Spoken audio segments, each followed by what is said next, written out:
ভাবুন তো যে লা মাসিয়ায় বেড়ে উঠেছেন লিওনেল মেসি, যাকে বলা হয় ফুটবল ইতিহাসের সেরা খেলোয়াড়দের একজন, সেই একাডেমি থেকেই যদি উঠে আসেন একজন বাংলাদেশি ফুটবলার। শুনতে অবিশ্বাস্য মনে হলেও সেটাই হতে যাচ্ছে বাস্তবতা। ফুটবলারদের আতুর ঘর হিসেবে খ্যাত লা মাসিয়া, যেখানে জন্ম নিয়েছেন Messi, Andres Iniesta, Xavi Hernandez কিংবা সাম্প্রতিক বিস্ময় লামিন ইয়ামাল, সেখানেই জায়গা করে নিয়েছে এক বাংলাদেশি শিশু। বার্সেলোনার এই বিশ্ববিখ্যাত একাডেমিতে ভর্তি হওয়া মানেই বিশ্বমানের ফুটবলার হওয়ার সম্ভাবনার দরজা খুলে যাওয়া।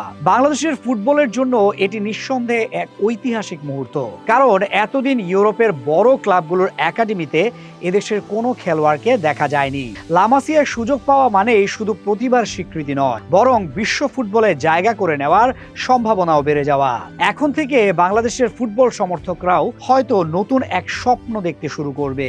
একদিন বার্সেলোনার মূল দলে কিংবা বিশ্বমঞ্চে দেশের পতাকা বুকে নিয়ে মাঠ মাতাবেন এই তরুণ। তবে প্রশ্ন হচ্ছে, লা মাসিয়ায় জায়গা করে নিয়েছেন কোন বাংলাদেশি, কি তার পরিচয়? বাংলাদেশি এক শিশু যার নাম শায়ান সালাম। গত 2 বছর ধরে তিনি অনুশীলন করছেন লা মাসিয়ায়। যদিও বার্সেলোনার মূল স্কোয়াডে এখনো জায়গা হয়নি, কারণ তিনি খেলছেন অন্য এক ক্লাবের হয়ে। তবে সবচেয়ে বড় প্রাপ্তি হলো লা মাসিয়ার মতো জায়গায় নিয়মিত প্রশিক্ষণ নেওয়ার সুযোগ পেয়েছেন তিনি। সম্প্রতি পরিবারের সঙ্গে বাংলাদেশ সফরে এসে শায়ান নিজেই জানিয়েছেন এই চমকপ্রদ খবর। ফুটবল প্রেমীরা তখনই জেনে যান বাংলাদেশ থেকে উঠে আসা এক কিশোর ইউরোপের সেরা একাডেমিতে অনুশীলন করছে।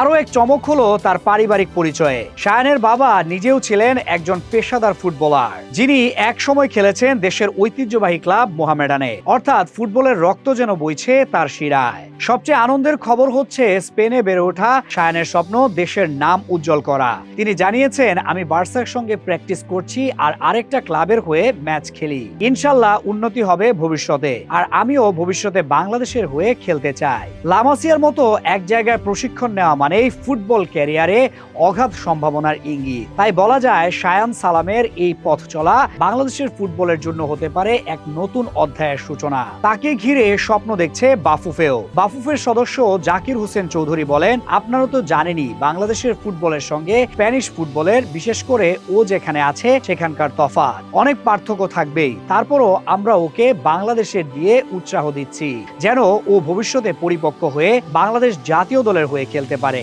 এটাই আমাদের আশা।